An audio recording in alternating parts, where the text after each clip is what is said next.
Halo, selamat datang semuanya. Kembali lagi di program Statistika Itu Mudah. Hari ini kita akan belajar tentang peluang persyarat, sebuah konsep dasar dalam probabilitas.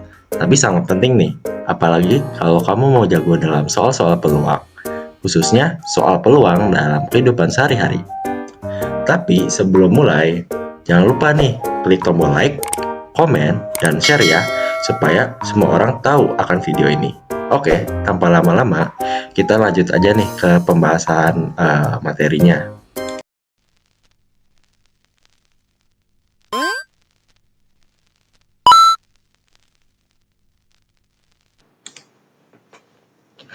Oke, kita mulai dari definisinya dulu nih. Apa itu peluang bersyarat? Peluang bersyarat adalah peluang terjadinya suatu peristiwa A dengan asumsi bahwa peristiwa B sudah terjadi.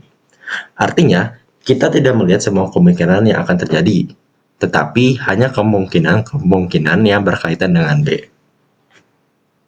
Oke, langsung saja nih ke studi kasusnya. Misalnya kita sebut saja Dimas namanya. Kita tahu bahwa ia akan lulus ujian masuk perguruan tinggi. Lalu kita mau menghitung nih peluang bahwa dia diterima di program favoritnya. Karena kita sudah tahu nih, dia sudah lulus ujian, informasi ini akan mengubah peluang yang kita hitung. Itulah esensi dari peluang bersyarat, peluang yang dipengaruhi oleh informasi baru. Tapi bagaimana sih cara menghitungnya? Oke, untuk membantu membayangkan ini, kita bisa menggunakan diagram Venn. Diagram Venn ini adalah bayangan antara dua lingkaran, satu untuk A dan satu lagi untuk B.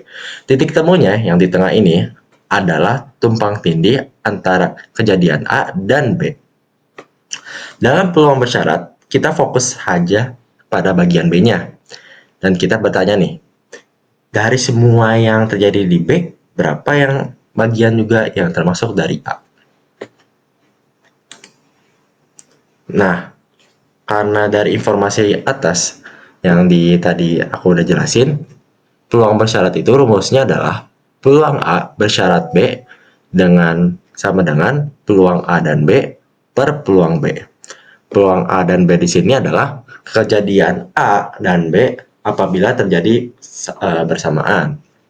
Sedangkan peluang B adalah peluang B yang terjadi saja tanpa kehadiran peluang kejadian A. Oke, mungkin agak kurang ngerti nih maksud dari rumusnya. Kita langsung masuk nih ke contoh soal pertama. Misalkan Ani punya 8 bola nih. Dari 5 bolanya itu berwarna merah. Dan 3-nya itu adalah bola biru. Sekarang Ani ini akan mengambil satu bola tanpa mengembalikannya, tentu saja.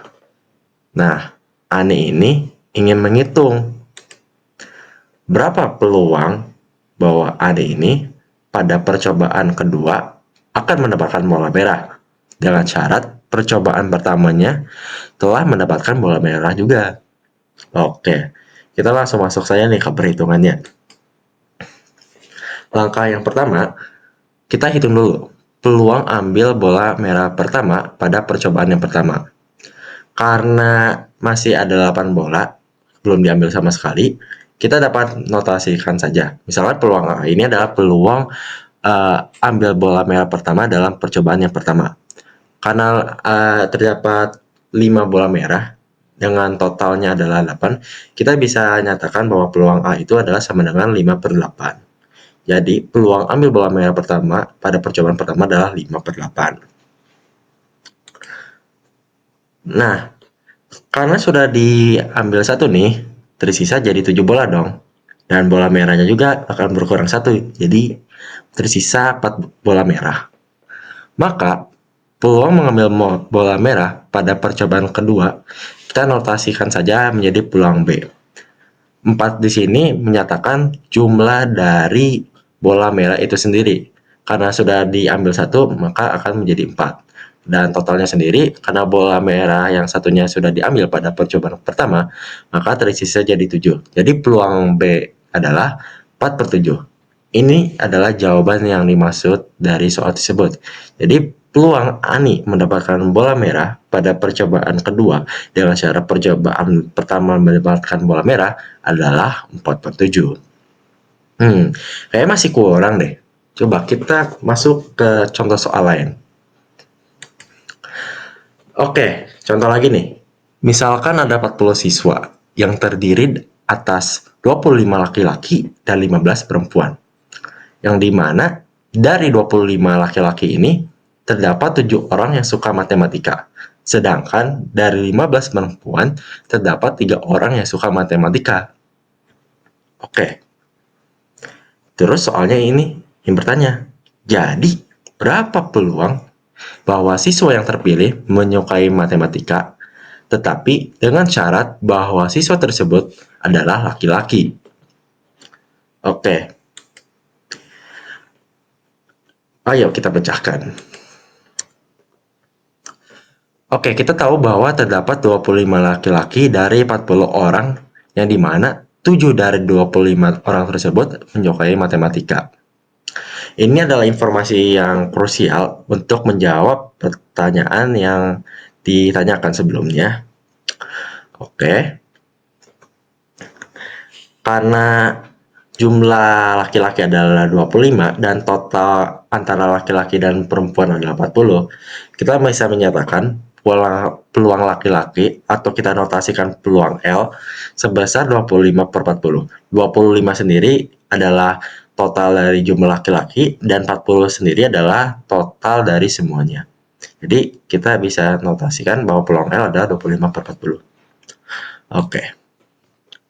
Lalu, karena terdapat 7 orang laki-laki yang suka matematika dari 25 orang tersebut, maka kita bisa notasikan nih bahwa peluang L dan M maksudnya adalah 7/40. 7 di sini adalah total dari 7 orang laki-laki yang suka matematika, dan 40 sendiri adalah jumlah dari total laki-laki dan perempuan.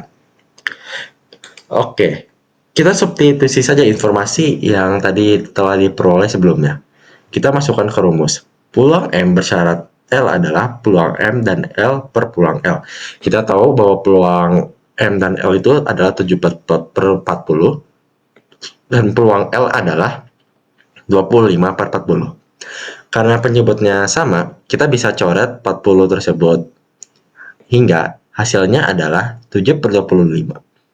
Jadi, peluang bahwa siswa yang terpilih adalah suka matematika dengan syarat adalah laki-laki memiliki peluang yang senilai dengan 7/25.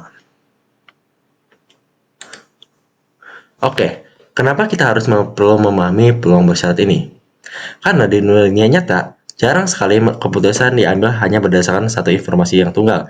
Setiap keputusan tergantung pada syarat, konteks, dan informasi tambahan.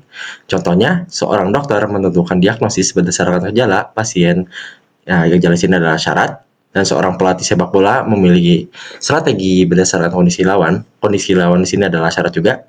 Dan pada dunia e-commerce, sistem rekomendasi atau algoritma juga dapat memprediksi produk yang kamu suka berdasarkan pembelian sebelumnya. Pembelian juga di sini adalah syarat.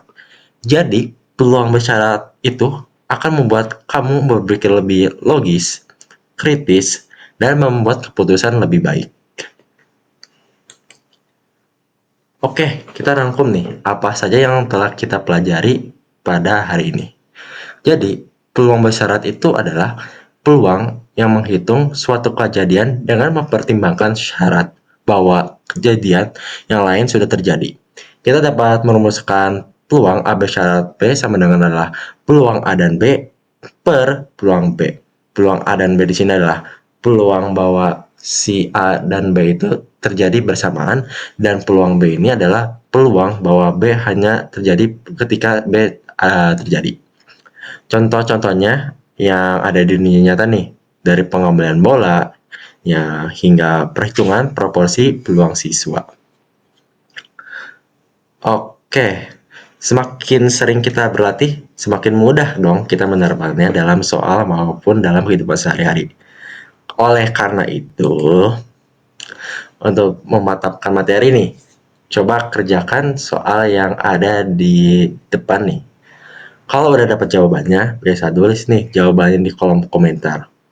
Oke, sekian dari aku. Terima kasih sudah belajar bareng hari ini. Kalau kamu suka video ini, jangan lupa like, komen, dan subscribe ya. Terima kasih.